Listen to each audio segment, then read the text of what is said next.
എല്ലാവർക്കും പുതിയ വീഡിയോയിലേക്ക് സ്വാഗതം. ഇന്ന് ഈ വർക്ക് കാണിക്കുന്നത് ഓഡിറ്റോറിയത്തിലെ പ്ലംബിങ്ങിൻ്റെ വർക്ക്. ഞങ്ങളെല്ലാവർക്കും ചെയ്യുന്നത് സോൾട്ട് ചാനൽ അടിച്ചിട്ട് ബെൻഡ് അടിച്ചിടും. നീളം കൂടുമ്പോൾ അത് വേറൊരു പീസ് വെൽഡ് ചെയ്ത് കയറ്റലാണ്. ഇതിലതൊന്നും ചെയ്യണില്ല, ബാക്ക് സൈഡ് ആയതുകൊണ്ട്. റാഡൊക്കെ അടിച്ച് സോൾട്ടൊക്കെ ഫിറ്റ് ചെയ്ത് ലെവലാക്കിക്കൊണ്ടിരിക്കുകയാണ്. രണ്ട് സൈഡിലും ചെയ്തുകൊണ്ടിരിക്കുകയാണ്. സ്ലാബിൽ ഫൈബറിൻ്റെ ടാങ്ക് ഒരു 8 എണ്ണം വരും. അതിനുള്ള ലൈനാണ് ഈ കണ്ടുകൊണ്ടിരിക്കുന്നത്. കോർ കട്ടിങ് അവിടെ കഴിഞ്ഞിരിക്കുന്നത്. ഞങ്ങളെല്ലായിടത്തും കോർ കട്ടിങ്ങാണ് ചെയ്യാറ്. ഉളിയും ചുറ്റിയും ജാക്യാമറിട്ട് പൊട്ടിക്കാറില്ല, അത് വൃത്തികേടാണ്. കോർ കട്ടിങ് സ്വന്തം മെഷീന് വാടകയ്ക്ക് കിട്ടും. ആൾക്കാർ അടിച്ചു തരുന്ന ടീമുണ്ട്, അവരെ ഉപയോഗിച്ചിട്ട് അങ്ങനെ ചെയ്ത നല്ല വൃത്തി കിട്ടും. ഈ തുളക്കുന്നത് കോൺക്രീറ്റ് ടാങ്കിയാണ്. 4 സെക്ഷനായിട്ട് കൊണ്ടുവരാനാണ് 4 ഹോൾ അടിക്കണത്. മുകളിലേക്കുള്ള സെപ്പറേറ്റ് കൊണ്ടുപോയില്ലെങ്കിൽ പ്രഷർ കുറയും. അതുകൊണ്ടാണ് ഇങ്ങനെ ഞങ്ങൾ ചെയ്യുന്നത്. പൈപ്പ് തമ്മിലുള്ള ക്യാപ്പ് 4 ഇഞ്ചാണ് ഇടാറ്.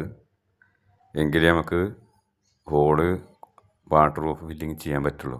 3 ഇഞ്ചിൻ്റെ പൈപ്പാണ് ഇടുന്നത്, അതിന് 4 ഇഞ്ചിൻ്റെ ഹോളാണ് അടിക്കുന്നത്. ഇത് മെയിൻ സ്ലാബിലെ കോർ കട്ടിംഗ് ആണ്.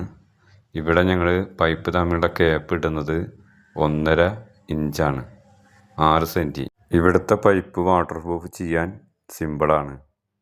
വെർട്ടിക്കലായതുകൊണ്ട് നമുക്ക് മെറ്റീരിയൽ കെമിക്കൽ ഒഴിച്ചു കൊടുക്കാൻ എളുപ്പമാണ്. നിങ്ങളൊക്കെ എങ്ങനെ ചെയ്യണമെന്ന് കമൻറ്റ് ചെയ്യുക. എന്ത് കെമിക്കലാണ് ഉപയോഗിക്കണമെന്ന്. അതും ഞങ്ങൾ സോൾട്ട് ചാനൽ ഇതുപോലെ കട്ട് ചെയ്തിട്ട് വളച്ച് ബെൻഡാക്കിയിടും. കാണാനൊരു വൃത്തി ഉണ്ടാവും. കട്ട് ചെയ്യുന്നത് വൃത്തി പോലെ കട്ട് ചെയ്യണം, എന്നാലേ വൃത്തി ഉണ്ടാവുകയുള്ളൂ. റാഡൊക്കെ കട്ട് ചെയ്തിട്ട് റെഡിയാക്കുന്നുണ്ട്.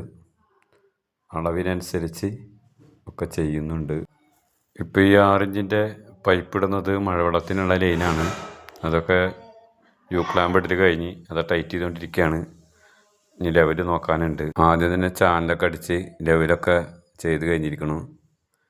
ഇനി പൈപ്പ് കയറ്റിയിട്ട് ലെവൽ നോക്കേ വേണ്ടു.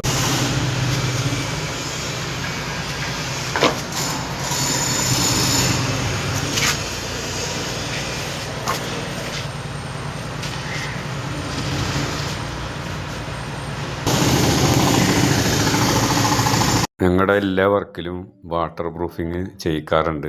ബാത്റൂമിലും പിന്നെ സിങ്ക് വരുന്നിടത്തും എല്ലായിടത്തും നല്ല രീതിയിൽ വാട്ടർ പ്രൂഫിങ് ചെയ്യിക്കും. പുറത്താളെ പിടിച്ചിട്ടാണ് ചെയ്യിക്കാറ്. അതിൻ്റെ മെറ്റീരിയലാണ് ഇരിക്കുന്നതൊക്കെ. ബാത്റൂമിലും വാഷ് ബേസിൻ്റെ അവിടെയും നിർബന്ധമായിട്ടും എല്ലാവരും ചെയ്യിക്കുക.